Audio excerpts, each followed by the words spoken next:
मैं आपसे इतने कहूँगा कि भैया गुरु के सानिध्य के अभाव में, रेगुलरिटी के अभाव में समाज कितना पीछे जा रहा है। मैं उदाहरण, पानी पीने के लिए कहीं हैंडपंप नहीं हुआ करते थे। बड़े मुश्किल से जो गोमती की धारा थी, जहाँ हम लोग अपना बैल बांध करके छाया में बैठा करते थे, बाबा के साथ जाया करते थे, वो धारा का जो है गोमती की धारा भी कम से कम 4 मील दूर होती थी। जब प्यास लगी तो बाबा जी का नाम जगन्नाथ सिंह था। मेरे बाबा 5 भाई थे, उसमें से वो तीसरे नंबर के थे। गए, अपने अंगोछे को गोमती जी में खूब धुले और धुल करके पूरा अंगोछा चुभो करके लाए। और हम लोग जो बच्चे थे 2-3 लोग, कहा कि आप लोग जो है मुंह ऊपर करके मुंह फैलाइए, और वो पानी अंगोछे का जो है नीचो करके हम लोगों की प्यास बुझा दिया करते थे। भूख लगती थी, प्यास लगती थी, तो उनके पास और भी इस तरह से खोज थी। एक पौधे की एक पत्ती तोड़ करके लाए, उस पत्ती का आकार मुझे भी याद है, लेकिन वो पौधा मुझे कहीं दिखाई नहीं पड़ता, मैं पहचान नहीं पाऊंगा। उस पत्ती को जो है गर्मी के दिनों में 1 गिलास पानी में निचो देते थे, पूरा गिलास का पानी मीठा हो जाता था और उसको हम लोग पी लेते थे तो प्यास बुझ जाया करती थी। बिना बर्तन के भोजन बनाने की क्रिया पहले से थी। तेराई में सत्तू बांध कर ले जाते थे, एक दूसरे अंगोछे को विधिवत साफ कर लेते थे और उसी अंगोछे में 2 लोग पकड़ लेते थे, अंगोछे का जो है सिरा दोनों लोग, और उसी में सत्तू रख करके और पानी में चुभो करके एक लोग उसी अंगोछे में सत्तू को जो है सान लिया करते थे। और वहीं पर आप जानते हैं कि सत्तू आज भी के जीवन, आज के इस जो है प्रगतिशील युग में भी कितना उपयोगी है कि गाढ़े और साने दिन में सत्तू ही काम आता है। तो इस तरह से उसी अंगोछे में सत्तू को सान करके और सबको सत्तू खिला दिया करते थे। मैं आपसे इतने कहूँगा कि भैया गुरु के सानिध्य के अभाव में, रेगुलरिटी के अभाव में समाज कितना पीछे जा रहा है। मैं उदाहरण दे दूं कि भारत जो है किस कारण से था, विश्व गुरु क्यों माना जाता था। एक उदाहरण मैं प्रस्तुत करना चाहूँगा। यदि मुझे अच्छा गाइडेंस मिले, मार्गदर्शन मिले, सानिध्य मिले गुरुजनों का, तो हम क्या से क्या नहीं हो सकते हैं। आप चाणक्य जी का नाम सुने होंगे, बहुत विद्वान, उस समय के जाने माने धर्म गुरुओं में थे। एक दिन जा रहे थे, रास्ते में देखा कि एक बालक खेल रहा है। उसके नज़दीक पहुंचने पर चाणक्य को दिखाई पड़ता है, उसके हाथ पैरों के निशान देख करके कहते हैं, इस बालक के हाथ और पैरों में चक्रवर्ती सम्राट के लक्षण दिखाई पड़ते हैं। अगर इसका उचित निर्देशन किया जाए, गाइडेंस दिया जाए, पालन पोषण किया जाए, तो निश्चित ही जो है ये बालक अजेय होगा। एक दिन पता लगा कि ये बालक एक निम्न जात में पैदा हुआ है। पहले उस युग में आप जानते थे कि जन्म के आधार पर विभाग का जो है समाज का बंटवारा नहीं होता था। आकलन जो होता था वो वर्ण व्यवस्था के आधार पर था। मानसिक वर्ण को देख करके ही किसके मस्तिष्क में विद्वता के गुण हैं, बुद्धि और विवेक किसके अंदर है, उसे ब्राह्मण, जिसके अंदर साहस रक्षा के गुण थे, उसे क्षत्रिय, जिसके अंदर समाज को पालन करने की क्षमता, धन अर्जित करने की क्षमता होती थी, उसे वैश्य श्रेणी में, और जिसके अंदर सेवा के गुण होते थे उसे शूद्र वर्ण में रखा जाता था। वर्ण का अर्थ था मानसिक रंग। मस्तिष्क के रंग को 4 वर्णों में विभाजित किया गया था। जैसे आज आप देखें, ये सारे गुण प्रकृति में अपने आप पाए जाते हैं। माँ के 4 बच्चे हैं, एक बच्चा माँ की टट्टी भी साफ कर देता है, कपड़े भी साफ कर देता है, पैर भी दबाता है। बाकी 3 बच्चे जो है इस कार्य से भागते हैं। उसी को शूद्र की श्रेणी में रखा गया, और वही बच्चा, शूद्र का स्थान एक तपस्वी की तरह से था समाज में। माता पिता का सबसे प्यारा वही बच्चा होता था जो माँ की पैर दबाता था, माँ की सेवा करता था। लेकिन समाज बिगड़ता गया। इस तरह से समाज कतई नहीं था। भारतीय वर्ण व्यवस्था इस पर नहीं थी कि क्षत्रिय के घर में सियार पैदा हो तो भी क्षत्रिय कहा जाए, ब्राह्मण के घर में चांडाल पैदा हो जाए तो भी उसको पायलागी कहा जाए। ये व्यवस्था नहीं थी। तो इसी वर्ण व्यवस्था के आधार पर लोग चुनाव करते थे हमारे गुरुजन, और उसको आगे बढ़ाने का प्रयास करते थे।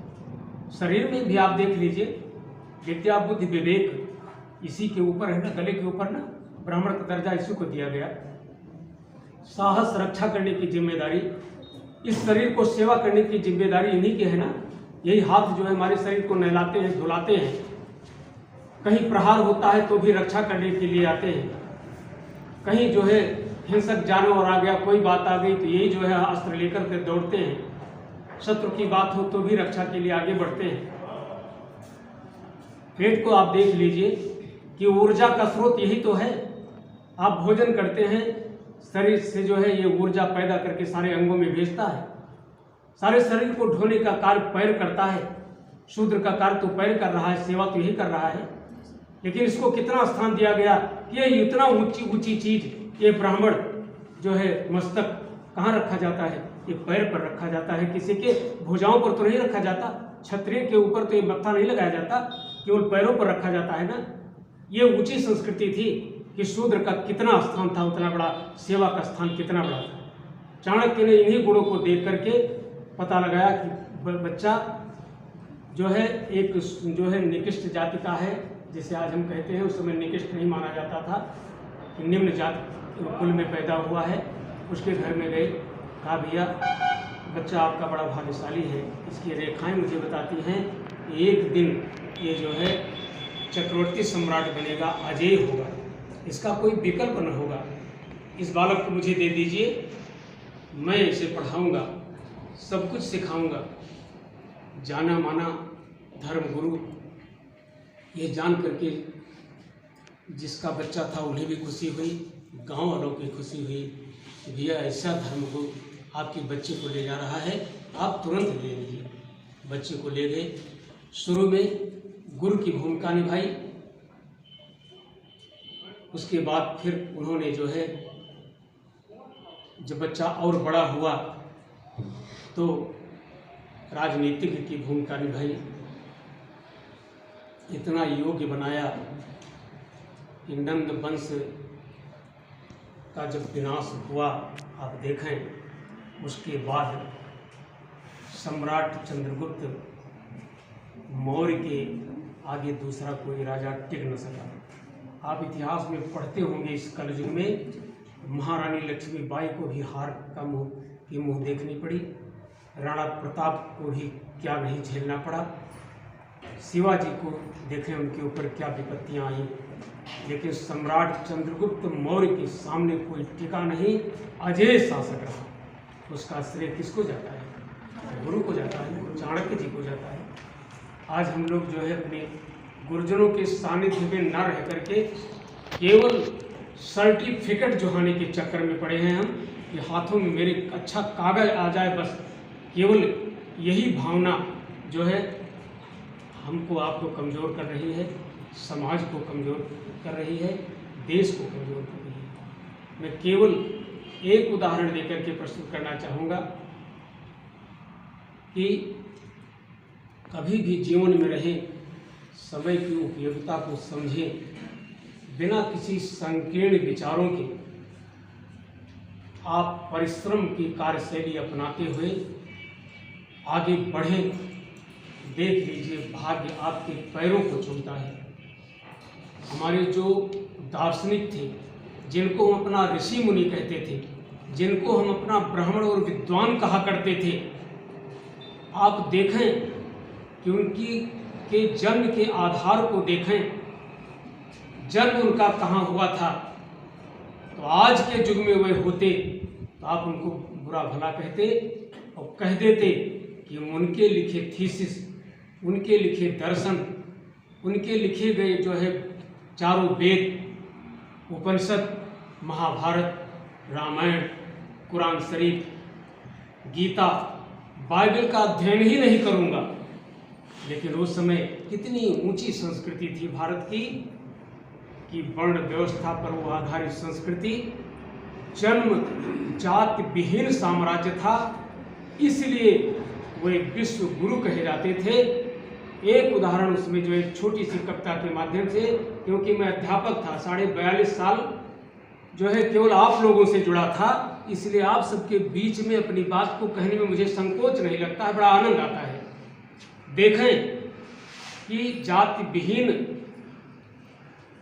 साम्राज्य के कारण ही उन लोगों का कितना सम्मान था और उन लोगों के दी गई रचनाओं का, उनके बताए हुए मार्ग पर चलने के कारण भारत भारत था।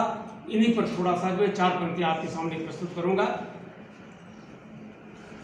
प्रथम वशिष्ठ ऋषि उर्वशी से जन्म लीन्यो, प्रथम वशिष्ठ ऋषि उर्वशी से जन्म लीन्यो, केवट की कन्या से व्यास जन्म पायो है, दासी तनय नारद हिरणी से श्रृंगी ऋषि, अंडा से सुखद देव महामुनि कहायो है, कुंभ से भय कुंभज गौ से भय गौतम ऋषि, कोलिन से वाल्मीकि पालन करायो है।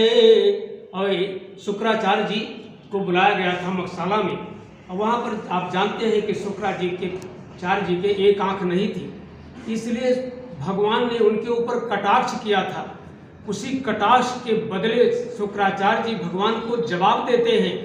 फिर से सुने, लाइन भूल गया कि प्रथम वशिष्ठ ऋषि उर्वशी से जन्म लीन्यो, अब केवट की कन्या से व्यास जन्म पायो है, दासी तनय नारद हिरणी से श्रृंगे ऋषि, अंडा से सुखद देव महामुनि कहायो है, कुंभ से भय कुंभज गौ से भय गौतम ऋषि, कोलिन से वाल्मीकि पालन करायो है, एक आँख हीन मुहिम दोष तुम लगावत हो, और तुम्हारी मखसाला में कुजाति ही लखायो है। यहाँ सब कुजाति ही तो दिखाई पड़ रहे हैं, मेरे पास एक आँख नहीं है। के साथ जो है मैं अपनी वाणी को विराम देता हूँ। आप सभी को बहुत बहुत शुभकामनाएं। ईश्वर से बार बार प्रार्थना कि आपका 7 दिवसीय ये शिविर निर्विघ्नता के साथ संपन्न हो। जय हिंद।